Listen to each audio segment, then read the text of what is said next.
Por la señal de la Santa Cruz de nuestros enemigos, líbranos, Señor Dios nuestro. En el nombre del Padre, y del Hijo, y del Espíritu Santo. Señor mío y Dios mío, creo firmemente que estás aquí, que me ves, que me oyes. Te adoro con profunda reverencia. Te pido perdón de mis pecados y gracia para hacer con fruto este rato de oración. Madre mía Inmaculada, San José, mi Padre y Señor, Ángel de mi guarda, interceded por mí. En este segundo domingo después de Navidad, la Iglesia nos propone, como antífona de entrada, unas palabras del libro de la sabiduría que ya hemos meditado recientemente, pero que son maravillosas y que describen estupendamente la encarnación. Un silencio sereno lo envolvía todo, y al mediar la noche su carrera, tu palabra todopoderosa, Señor, vino desde el trono real de los cielos. Esto es la Navidad.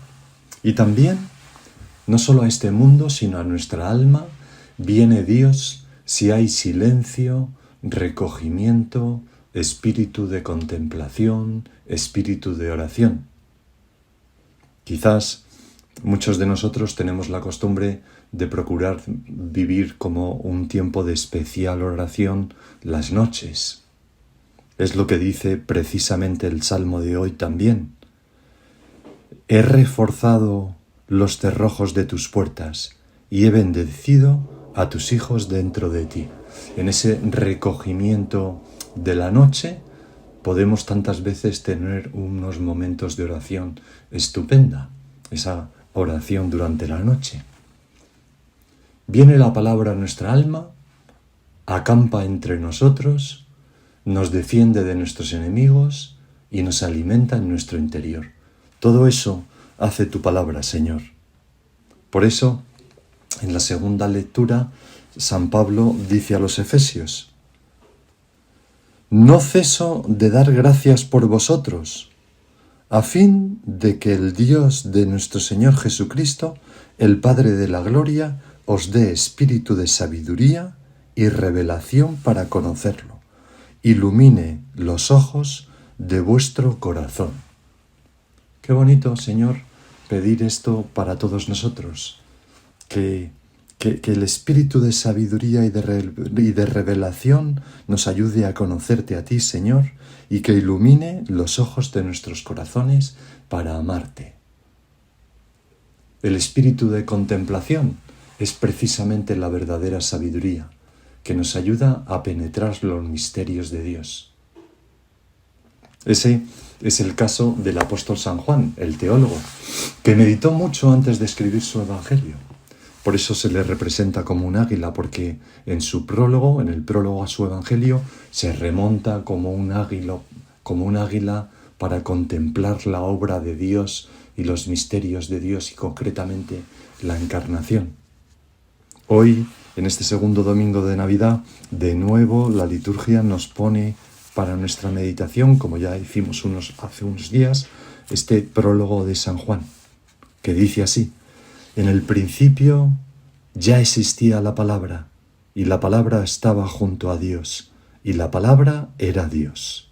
La palabra es el Hijo, claro, la segunda persona de la Santísima Trinidad. La palabra en el principio estaba junto a Dios. Por medio de la palabra se hizo todo, y sin ella no se hizo nada de lo que se ha hecho. En la palabra había vida, y la vida era la luz de los hombres, porque esa palabra se hizo hombre en Jesucristo, caminó por nuestro mundo. La luz brilla en la tiniebla, y la tiniebla no la recibió. La luz es Jesucristo, y la tiniebla el mundo, que no le recibió. Surgió un hombre enviado por Juan que se llamaba Juan. Este venía como testigo para dar testimonio de la luz, para que por él todos vinieran a la fe. No era él la luz, sino testigo de la luz. La palabra era la luz verdadera que alumbra a todo hombre. Cristo nos dijo: yo soy el camino, la verdad y la vida. Al mundo vino, como estamos recordando en estas Navidades, y en el mundo estaba. permanece hoy en día en la Eucaristía. El mundo se hizo por medio de ella y el mundo no la conoció. Vino a su casa y los suyos no la recibieron. Y entonces San Juan dice algo que es maravilloso y que nos va a servir ahora a nosotros. Dice, pero a cuantos la recibieron, les da poder para ser hijos de Dios, si creen en su nombre. Estos no han nacido de sangre, ni de amor carnal, ni de amor humano, sino de Dios. Y la palabra se hizo carne y acampó entre nosotros. Esa palabra habitó en el mundo y habita en ti y en mí, por la gracia que nos hace hijos de Dios. Y habita en todos los hombres que son también hijos de Dios. Una vez más, Señor, nos tropezamos con esa verdad fundamental de la filiación divina. Cuánto consuelo da nuestra alma. Yo estoy ahora recién operado de una rotura en la montaña de un tobillo, me han puesto unas placas y unos clavos, y cuánto ayuda a saberse hijo de Dios, que estamos en sus manos y que Él cuida de nosotros. Vamos a fijarnos en una consecuencia de este sabernos hijos de Dios, y es que todos los hombres están llamados a ser hijos de Dios y por eso merecen nuestro cariño, comprensión y respeto. Pero Dios siempre es original. Dios nuestro Padre quiere tener hijos distintos. Y además, Dios nuestro Padre ha querido que seamos libres, con la libertad que Cristo nos ha liberado, decía San Pablo. Por eso, amar la diversidad y la libertad de los demás es amar la libertad de Dios. Pues los hijos de Dios, como hemos leído en el prólogo de San Juan, no han nacido de la sangre, sino de Dios. Somos hijos de Dios. Benedicto XVI, en una ocasión en la que se refería a ese cuidado exquisito de Dios por nuestra libertad, cómo Dios no fuerza nunca al hombre, no se impone, sino que se propone, se insinúa, decía, yo creo que Dios ha irrumpido en la historia de una forma mucho más suave de lo que nos hubiera gustado. Pero así es su respuesta a la libertad, y nosotros debemos respetar y amar la suavidad de sus manos. Tú, Dios nuestro, te podías haber irrumpido en nuestra historia de una manera fulgurante, potente, magistral, pero sin embargo has irrumpido de una manera humilde que respeta nuestra libertad, en la forma de un niño que suscita nuestro amor. ¿Qué hubiéramos hecho nosotros? Quizás nosotros nos hubiéramos presentado como emperadores del universo y hubiéramos sometido inmediatamente a todos los pueblos, pero Dios no hace eso. Dios siempre respeta nuestra libertad. Y por eso, como decía el Papa Benedicto XVI, también nosotros debemos respetar y amar la suavidad de sus manos, que no impone, que no fuerza el tiempo de las almas. San José María fue un campeón de la libertad en todas sus manifestaciones. Él decía que quería dejarnos como herencia su amor a la libertad. Esto no quiere decir que todas las personas de la obra seamos siempre ejemplares. En esto podemos tener fallos como todos los demás y como todos los cristianos. Pero sí tenemos esa herencia que nos gustaría conservar. San José María, por ejemplo, no solo respetaba, sino que se alegraba y fomentaba la diversidad como un elemento esencial para vivir la unidad de todos en el Opus Dei. Decía, por ejemplo, en una ocasión, cada uno tiene su personalidad, su modo de ser, su trabajo, su opción libre personal en las cosas temporales. La unidad no quiere decir identidad total de opiniones, ni uniformidad. Evitamos la uniformidad hasta en los más pequeños detalles materiales. Pues no, esa libertad que nos lleva a vestir cada uno como quiere, a ser aficionado al equipo de fútbol que cada uno quiera, al Real Madrid, al Barça o al Atleti de Madrid, o cualquier otro. Esa libertad para tener una afición, y a uno le gusta la música clásica, y a otro le gusta el rock, y a otro, pues lo que sea. Incluso San José María llegaba a decir, por eso cuidamos no crear un dialecto interno, hablamos como todo el mundo. Y no vivimos los cristianos o las personas de la obra, pero en fin, los cristianos en general, en un mundo Matrix que solamente nosotros entendemos. No, sino que estamos cercanos a todos los demás hombres, porque nos encanta esa variedad. Nos encanta la variedad hasta en las opciones políticas, hasta en los modelos educativos, hasta en todo, en la organización social. Siempre y cuando, naturalmente, sea respetuoso con la dignidad del ser humano. Gracias, Señor, por esa libertad que nos has concedido. El amor a la libertad de los hijos de Dios no es solo respeto, es mucho más, es algo activo, consiste en fomentarla. San José María, de nuevo. Si nuestra familia conviene que sea variadísima, y cada uno de nosotros puede pensar en su familia, en sus hijos, en sus padres, en sus hermanos, si nuestra familia conviene que sea variadísima, y de hecho es tan variada, es necesario no solo respetar, sino cultivar la personalidad propia de cada uno.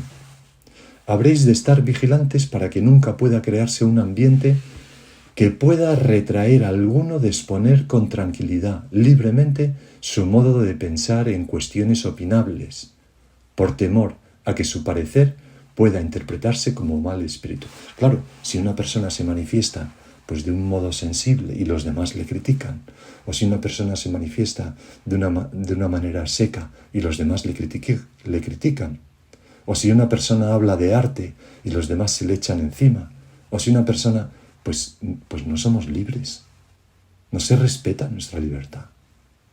Si cada vez que me manifiesto como soy alguien me tira una puya, pues, o una broma que no va, pues no me sentiré libre. Por eso, qué importante es en la vida de familia no dejarnos llevar por antipatías, por manías personales y ser delicados en el trato. Esto es vivir el amor a la libertad, la fraternidad. Y por eso, pues también evitamos las polémicas y las discusiones. No dejamos que, como se dice vulgarmente, que la sangre llegue al río. Y evitamos, por supuesto, todo fanatismo. Que piensen distinto a nosotros no nos ofende. Al revés. Y porque en esta variedad reflejamos mejor a Dios. De nuevo San José María. Cuanto más variados seamos, mejor serviremos a Dios. Mejor Opus Dei seremos en el mundo. O mejor iglesia, o mejor familia. En nuestra familia, la diversidad en todas las cosas temporales y en las teológicas legítimamente opinables es clara manifestación de buen espíritu. Recuerdo haber oído contar a un sacerdote, don Iñaki Zelaya, que ya falleció, que convivió muchos años con San José María y le ayudaba en el gobierno de la obra, que en una ocasión le pasó un papel donde estaba escrito una nota para enviar pues, a todos los centros de la obra, ¿no? Y entonces en esa nota se decía, una de las frases que había era: conviene que en nuestros centros reine este ambiente de familia o de lo que fuera. Y San José María tachó la palabra reine y escribió: ¡Viva la República! Como diciendo, bueno, ni siquiera en esa expresión quería él como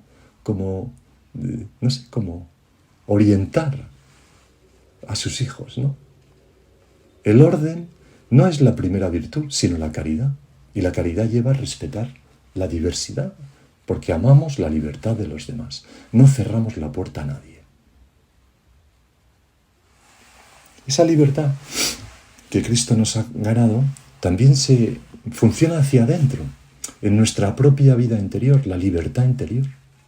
San José María, por ejemplo, siempre animaba a no atarse ni encorsetarse en la vida interior, pues con prácticas muy prolijas y muy complicadas de cumplir, sino que nos explicaba que teníamos que tener la libertad del verdadero amor y que un día Lo voy a leer como lo decía él. El problema, mejor dicho, la solución del problema es amar. Al comienzo del camino espiritual hay que llevar las cosas más metódicamente, pero después sale de otra manera. ¿Qué propósitos hacía mi madre para quererme? Ninguno. Me quería. No tenemos que encorsetarnos, ¿verdad? Ni atarnos a... Es el amor una cosa instintiva, aunque hay que poner en él la cabeza y el corazón. La santidad tiene la flexibilidad de los músculos sueltos. Sabe desenvolverse de tal modo que mientras hace una cosa que le mortifica, deja de hacer otra que también le mortifica, no siendo ofensa de Dios dejar de hacerlo. Y da gracias a Dios porque le da aquella comodidad. Si no, nos hacemos tiesos, sin vida, como una muñeca de cartón. La santidad no tiene esa rigidez del cartón, es flexible, sabe sonreír, ceder, esperar, es vida, vida sobrenatural. Y nos ponía el ejemplo San José María de que a veces tenemos mortificaciones habituales que hacemos y que ofrecemos a Dios, pero que no podíamos ser monomaníacos, que no han de ser siempre las mismas mortificaciones y que muchas veces conviene saltárselas para no crearnos una falsa obligación, que lo constante, lo habitual, ha de ser el espíritu de mortificación. Y lo mismo las devociones, pues tengo la devoción de rezar todos los días esto, pues hoy no rezo esto, rezo otra cosa y ya está, y no pasa nada, para no crearnos una falsa obligación o un escrúpulo. Por encima de todo, la caridad, que es lo que importa, el amor a Dios. Y por supuesto no imponer nada a los demás. Se cuenta aquella historia, ya ha salido algún día en estas meditaciones, tan bonita, ¿no?, del monje que vivía ermitaño en una montaña y todos los días subía a lo alto de la montaña para estar más cerca de Dios y rezar allí, y a mitad de camino había una fuente, pero él ofrecía a Dios el sacrificio de no beber agua en la fuente a pesar del calor. Y cuando llegaba en pleno día a lo alto de la montaña, miraba al cielo y veía una estrella, que era como la respuesta de Dios a ese sacrificio suyo. Y entonces un día apareció por allí un chaval que quería aprender del ermitaño a vivir esa vida, y empezó a vivir con él.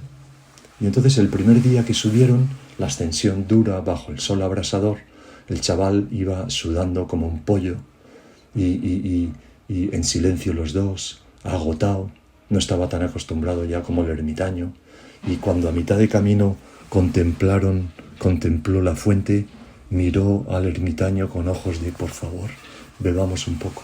Y el ermitaño pensó, ay, este chaval necesita beber, pero si bebo, quizás Dios no me premie con la estrella. Pero a pesar de eso, pudo más la caridad y bebieron. Él bebió y bebió también el chaval. Y siguió, llegaron a la cumbre y el ermitaño no se atrevía a levantar la cabeza al cielo, pensando que quizás la estrella no estuviera, y cuando por fin levantó la cabeza al cielo, contempló que había no una, sino 2 estrellas. Ese había sido el premio de Dios a vivir la caridad.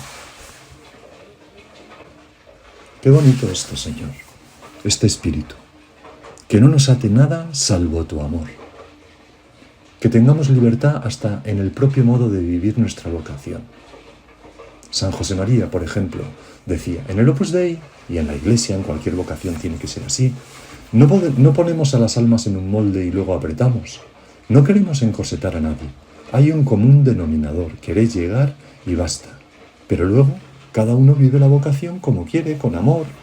Hay gente que va por el medio de la carretera hacia Dios, gente que va en bicicleta, en patinete, gente que va por el arcén.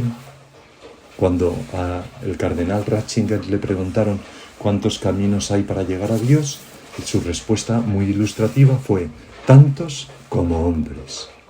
Tantos como hombres. Cada uno tiene su propio modo de vivir su vocación. Y Dios no quiere imponernos nada. Decía también San José María, en la duda, estad por la libertad siempre, que así acertaréis. Ese es el mejor modo de formar a los hijos, de formar a cualquier persona que esté a nuestro cargo. En la duda siempre por la libertad. Oye, ¿qué te parecería hacer esto? No, pues nada, pues no lo hacemos.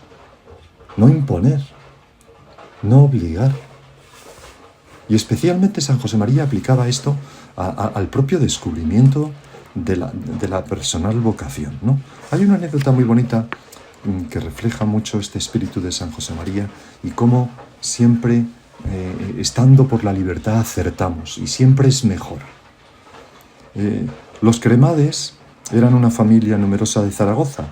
Sus padres se llamaban Juan Antonio y Pilar y tenían 10 hijos, varios de los cuales pertenecían ya al Opus Dei. Era 1964 cuando acudieron todos a Roma para ser recibidos por el Papa Pablo VI y luego fueron a ver a José María Escrivá y tuvieron un rato de conversación familiar con él y para festejar las bodas de plata de su matrimonio. San José María les celebró la Santa Misa en un oratorio de la casa donde vivía y luego tuvieron una tertulia. Y en cierto momento San José María se refirió a la libertad. Recomendó a Juan Antonio y a Pilar y a Leo que fueran muy amigos de sus hijos, que les formaran bien y que les dejaran administrar su libertad personal. Insistió en que no convirtieran la familia en una escuela apostólica, ni pretendieran que todos sus hijos se hicieran de la obra. Mirando uno a uno a los chicos y chicas de tan numerosa prole, les dijo con fuerza: cada caminante siga su camino. Uno de los hijos de Cremades, Javier, está en esos momentos bastante reacio a cualquier acercamiento al Opus Dei. Piensa que bien desde su familia, bien desde sus amigos de Miraflores, un centro de la obra en Zaragoza por el que iba, pueden estar tendiéndole el gancho para pescarle, y se defiende esquivando cuanto pueda oler a intromisión en su libertad. Decide, eso sí, cursar sus estudios de medicina en la Universidad de Navarra. Al poco tiempo de estar allí, telefonea un día a sus padres encareciéndoles que vayan a verle. Venid cuanto antes, tengo algo que deciros importante. Ya cara a cara les suelta: he solicitado la admisión en la obra como numerario. Su padre se queda desconcertado y le pregunta cómo ha sido ese cambio tan diametral. Javier explica: yo estaba convencido de que me querían pescar. Creía que los de Miraflores iban a por mí, pero cuando en marzo estuvimos en Roma y oí al padre, a San José María, hablar con tal convicción de la libertad, repitiéndonos que éramos libérrimos y diciéndoos que os abstuvierais de coaccionarnos moralmente, me dijo: Javier, nadie te empuja, nadie te presiona, estás solo y solo has de decidir. Haz lo que te dé la gana. Y palpando esa libertad, he decidido escribir al padre pidiéndole ser del Opus Dei. Pues este Javier más tarde sería ordenado sacerdote y era don Javier Cremades, a quien yo conocí y traté mucho, que ya ha fallecido también hace unos pocos años. Bueno, esto es la eficacia de la libertad, porque la libertad nos respeta como hijos de Dios, nos respeta en nuestra dignidad de hijos de Dios. Y entonces los hijos de Dios son capaces de sacar lo mejor que tienen dentro de sí, pero siempre con libertad. Siempre con libertad. Vamos a acudir a nuestra madre, ella que tiene tantos hijos y tan diversos, y le pedimos que nos ayude a amar la libertad de todos en nuestra familia. Y ahora sigue tú por tu cuenta.